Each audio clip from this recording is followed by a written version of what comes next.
The Borg Mentality. Today we're going to discuss the second aspect of the Borg Mentality, the religious part of it.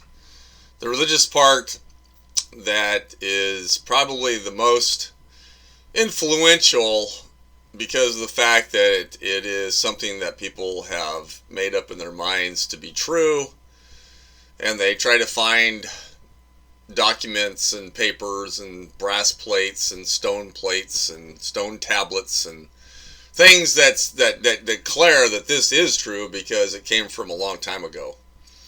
And religion is, like I said, one of the three aspects. You have your business, and you have government, and you have religion. And religion, the thing that makes religion different from the other two, and in fact actually is probably the most dangerous of all of them, is the fact that the beliefs that they're trying to get you to have, the control schemes that they're using on you to control your behavior, isn't just limited to this life.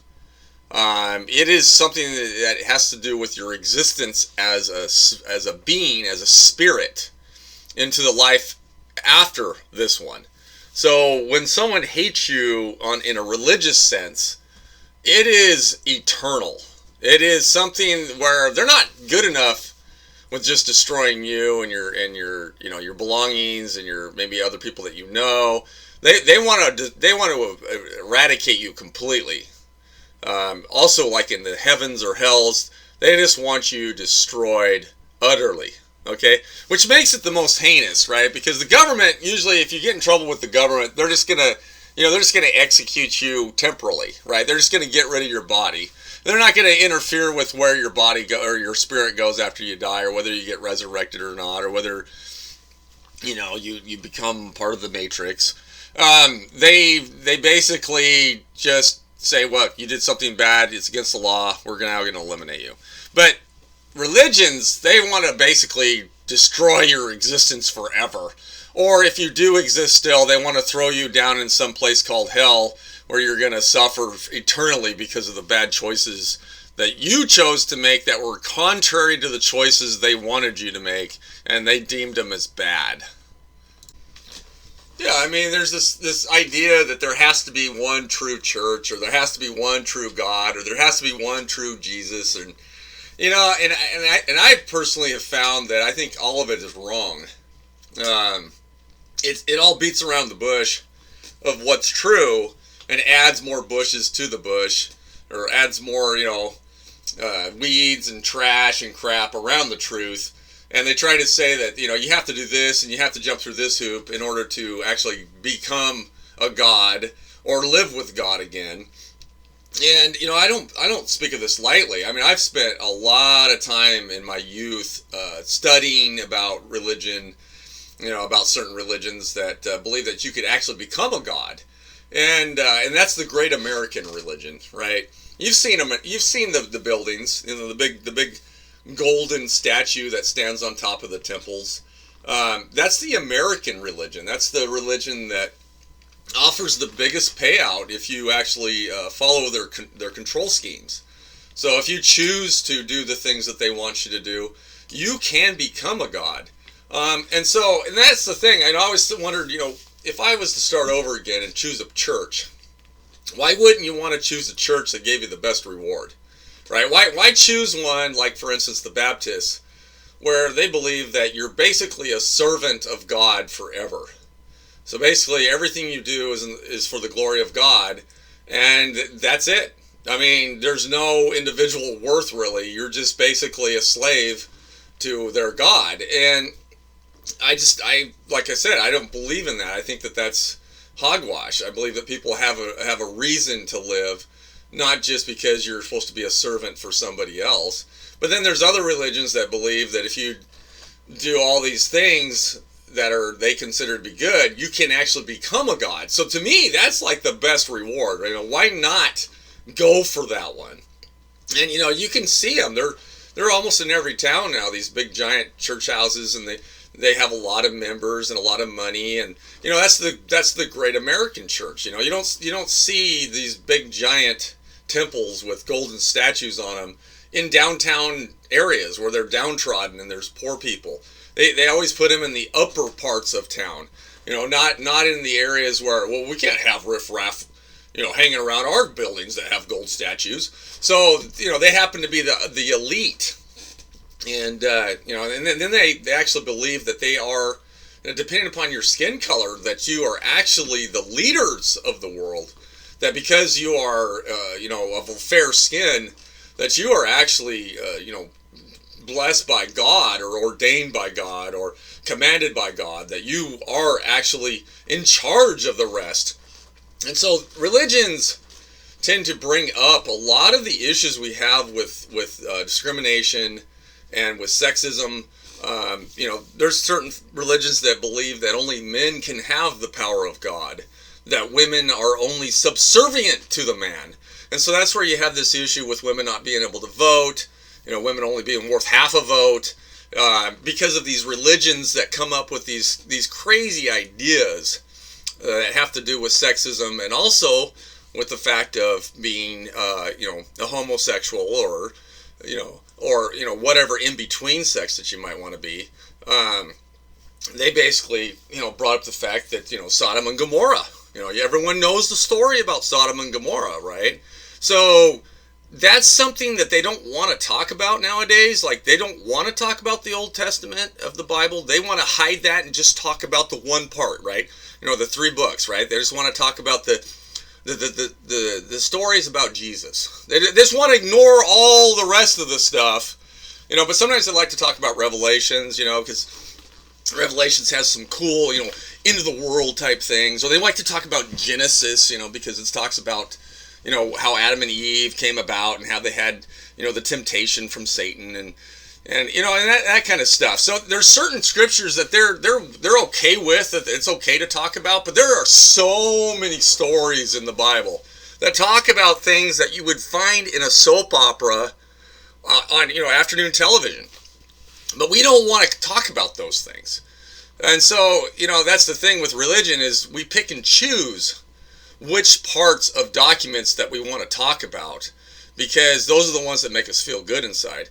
But when we talk about the documents that have stories of things that God did to those that committed atrocious crimes, that God actually punished and cursed them with skin color issues and things, that was a sign. And that's all been carried over the generations and generations of time.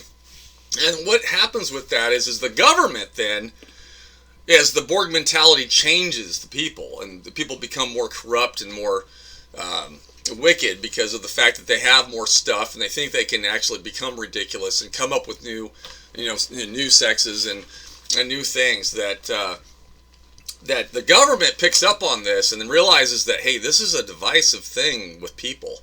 Some people think it's okay to have more than one wife, and some people don't think it's okay.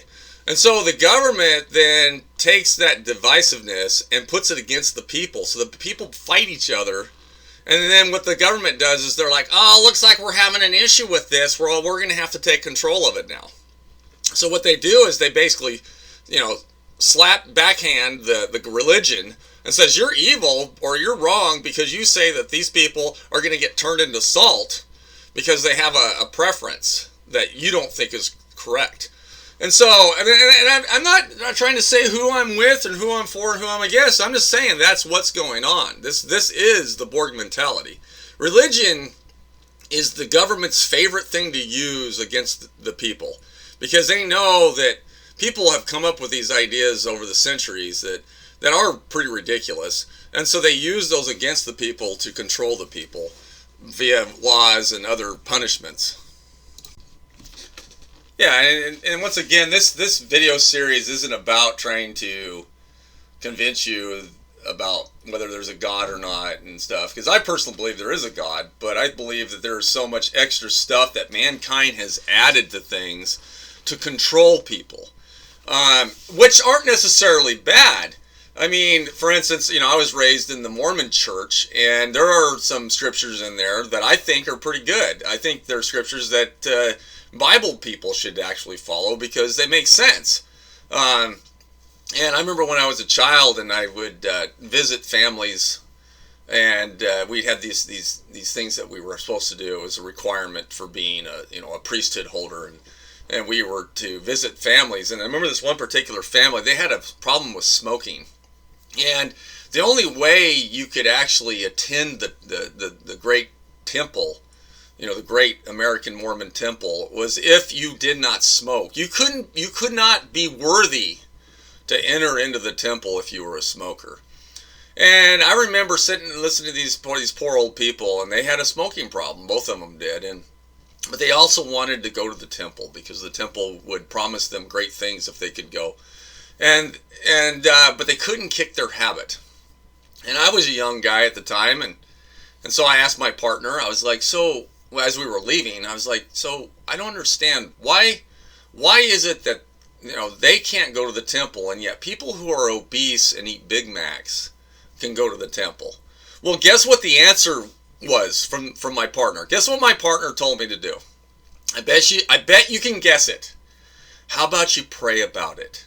Right? I mean, that is like the default answer. Anytime that they can't give you a straight up answer in your face, they tell you to go pray about it. So guess what? I did. I prayed about it. And I got an answer. And the answer was, well, people who weigh 400 pounds and eat Big Macs shouldn't be allowed to go to the temple either. But guess what? They are. So that's when I realized that there was something going on in this particular religion that didn't make sense to me, because to me it was like, well, this isn't fair. And I thought God was fair. I thought God was just. Why in the world would these poor people who smoke can't go to the temple, and yet there's so many members that are overweight that go to the temple? And why do they have magic underwear that is like supersized big, right? I mean, that shouldn't even exist, because you shouldn't be worthy to go to the temple if you're, triple X size, right? Well, I come to find out as I got older that the reason why is because they couldn't make that a rule, because if they did, they would lose too many members. These members would pay a tithing that was a lot of money. And if they were to make that a new rule where you couldn't attend the great American temple, then they would lose too many members. And now this religion is well known for doing things that are very questionable. So anyway, money plays a big part in what churches do and how they change over the time. There was a time when I was a child that I can remember when that particular church wouldn't allow certain colors to have the power of God. They weren't allowed to have the power of God because they were considered a cursed human, and so therefore they weren't allowed to have the power. But as the Borg mentality changed, then they had to soften up on those rules, because they realized that it would be too contrary to the rest of the society they lived in. So they went ahead and changed that. And that's the thing, is these religions tend to change as the Borg mentality changes. And scriptures that they used to follow, they no longer follow. So I'm going to tackle the next part of this about religion is why? Why was there a religion? I mean, we have government, we had societies, we had villages, we had tribes, we had groups of people. But why did religion come about? This has nothing to do with God. This has nothing to do with your spirituality. This has to do with religion, which is nothing more than a control scheme that people use on each other to keep people in line. So therefore, people would act in accordance to what was needed in order for that group to survive. So you couldn't have somebody in the tribe doing something that would cost the lives of others. So they created rules. Now, when they didn't have an explanation for why they had the rule, they would just make it up. Okay? They would just say, because God said so. And so, back in those days, back in the days of Neanderthals, like Sleepy Joe Biden likes to call me, they made up a lot of things because they didn't have an answer. They didn't have the science yet, or the good science, or the bad science, depending upon what kind of science you believe in. They would just make stuff up. So, for instance, when they would have a stillborn birth, or if they would have a child that was born with a handicap, they would come up with some reason. Like, oh, well, it's because you guys did this, and that's why this child came out this way. And that's the thing with religion, is as time goes and science becomes more and more prevalent, unfortunately, there are now lying sciences out there, science that aren't true, but they say that it's true because it's science. It's like saying science has become a word, has been redefined by the Borg mentality. Science is now like what faith is to religion. Well, it's the science. Well, it's my faith, therefore it must be true because I have faith. But it doesn't. Just because you have faith doesn't mean it's true. It just means that you have faith in something unseen, or you have a belief in something that's unseen. And that's the fallacy of religion. Is religion can be manipulated by the masses to fit whatever they want at the time they need it. So anyway, going back to this idea of where religion came from, and that's where a lot of this stuff that we still hang on to, like for instance the Noah's Ark story, right? The story of Noah's Ark. Okay, now I had a recent experience with actually going to a church and having a pastor basically talk to me for about an hour to the whole congregation about how Noah's Ark actually happened. How the floods actually happened, and there were so many fantastical things that he talked about that my simple explanation for a lot of his theories was this. So being a retired carpet installer, I know a lot about basements, and I know a lot about carpet in basements, and I know a lot about water in basements with carpet. Okay, so if you have a basement, guess what? I can guarantee you can remember a time when you had a what? You had a flood. Yeah, remember that when it flooded the toilet and it flooded the whole basement, or when you guys were on vacation and the water came through the window well and it flooded your basement because there was a giant rainstorm and you weren't there, and then when you got there.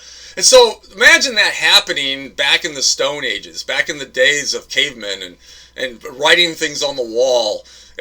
So basically, if there was water, there was floods. Okay? So all over the world, if you have water, you will have floods. Especially back in those days. Okay, back in those days, you didn't have dams, you didn't have the structures that we have today to help control those things so we don't have massive floods. But we still have floods every day in our very own homes. So flooding isn't a phenomenon. And when they talk about the big flood, well, the big flood happens everywhere. Okay, especially back when we had the glacier melts, and then they would melt, and then they would flood, and then it would freeze, and then it would stop, and then and you don't think that mankind didn't have those floods back in the days of the Bible? Of course they did. Okay, so the fact that they think that this big flood was the one that covered the earth 40 days and 40 nights, and the boat rested on the mountain of Ararat or whatever it was. It's been a long time since I remember the childhood story of it. But the thing is that the fact that we still cling on to these stories, that it's like, guys, seriously, you got to open your eyes and look at it, okay? So anyway, what I'm trying to say is these myths that we would come up with became what we thought were religion. So if we couldn't have an explanation for it, we just pulled it out of the air and said, well, it's because God said this. And unfortunately, that isn't the case. I think your relationship with God is a personal one, and it's very, very quiet, and it's very close to you. It's not something that is going to be as brilliant and as great as these religions sell it to be.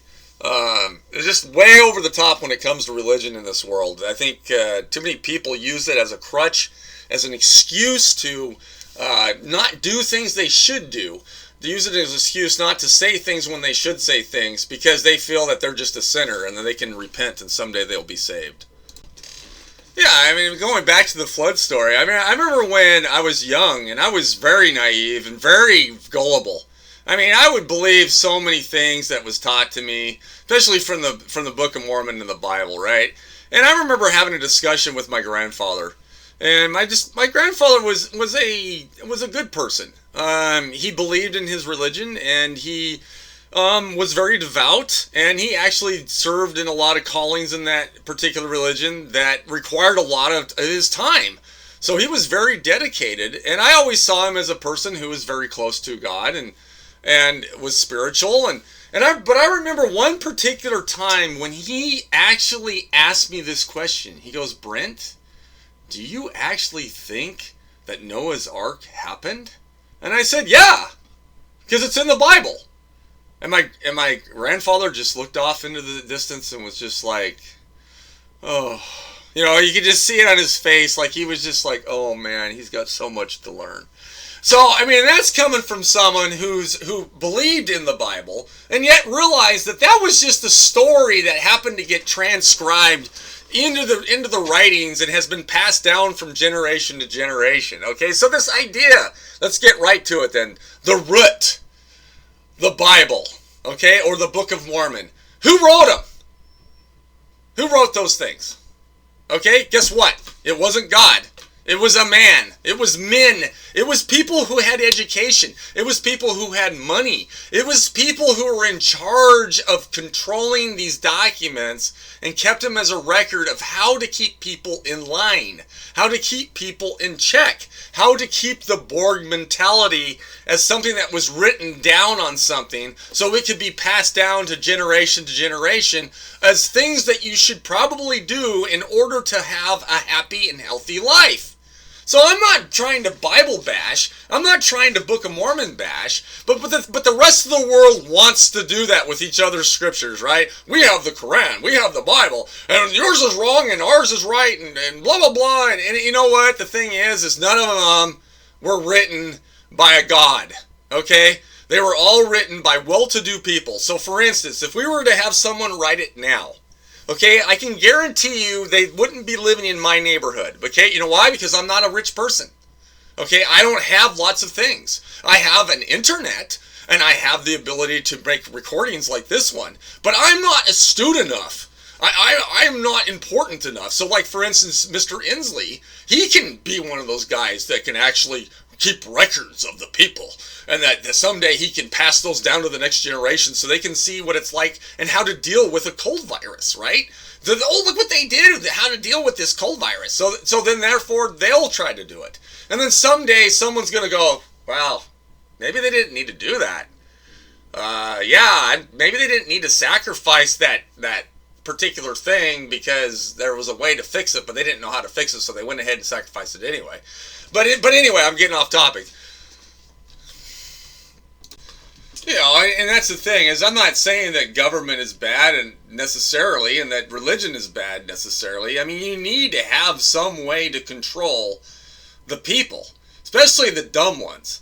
The stupid people that actually are only still alive because of religion and because of government. My biggest issue is the fact that they make everyone equal. That they try to make everyone the same stupid, the same common denominator. So what happens is you are treated as dumbly as all the rest, unless you happen to have more money.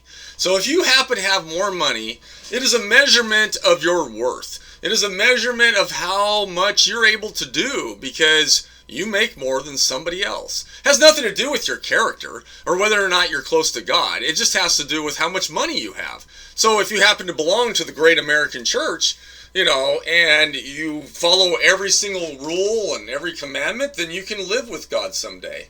And the big heinous thing about religion, and this is a personal thing, and I have to be careful about how I disclose this, but the one particular religion I was raised in, the problem with most religions is that if you don't belong with us, then you will not live with us forever. And yet these certain particular religion promises that your families can live together forever if you do this, this, this, and this. And if you don't get to. So guess what? Yes, how many people in this world do not have temple recommends? How many people who are not able to be worthy enough to actually die and live with their families forever? Because this religion says that if you do not do these things, you cannot live together forever. And these requirements are so stringent and so old school that basically that religion is telling everyone that your families won't live together forever because you are not doing all these things that we're telling that you have to do. So which religion is wrong? Would you rather believe a religion that says, no, you can be together after you die in heaven, instead of a religion that takes heaven and divides it up into different little areas and says that, well, if you don't make it to this one, you won't live with God and you won't live with your family? I mean, that is crazy. And the problem with that is what does it do to the family on the earth right now?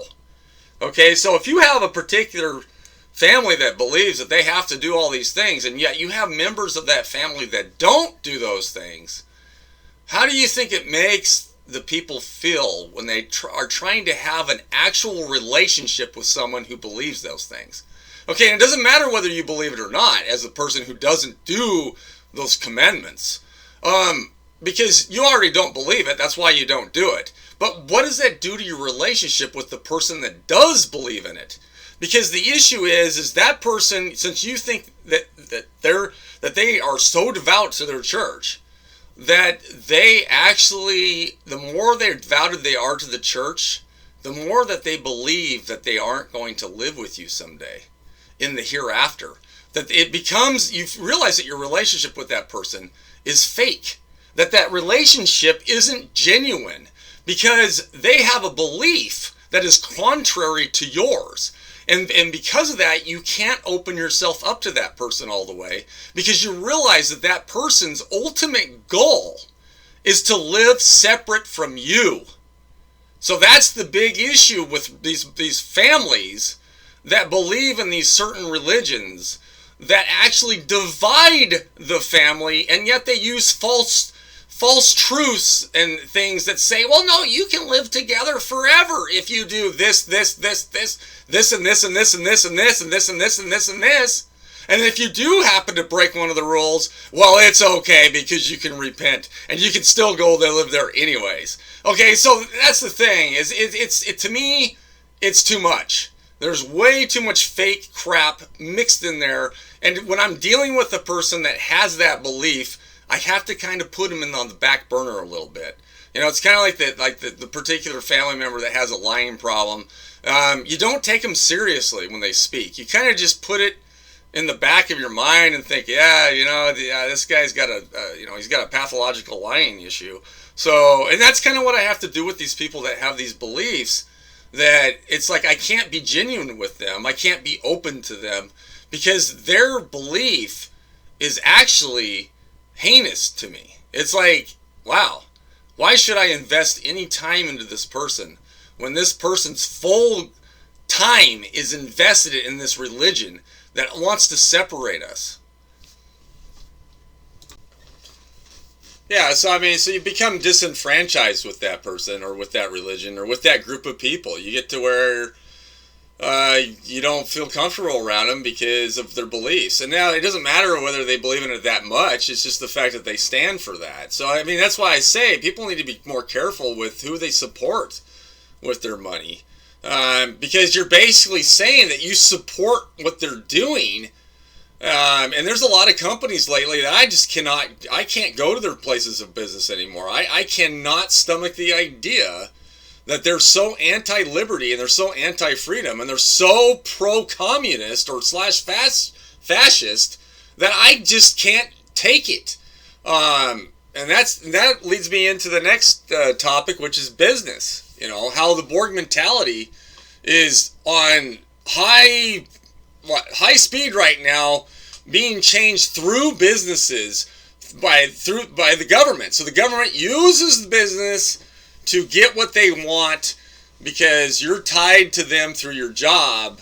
So that'll be in the next section of the Borg mentality discussion, which will have much more experiences that I can share that are fresher, that just recently happened to me, because the realization of what I was dealing with and the disenfranchisement I had with being with those people working in that particular company.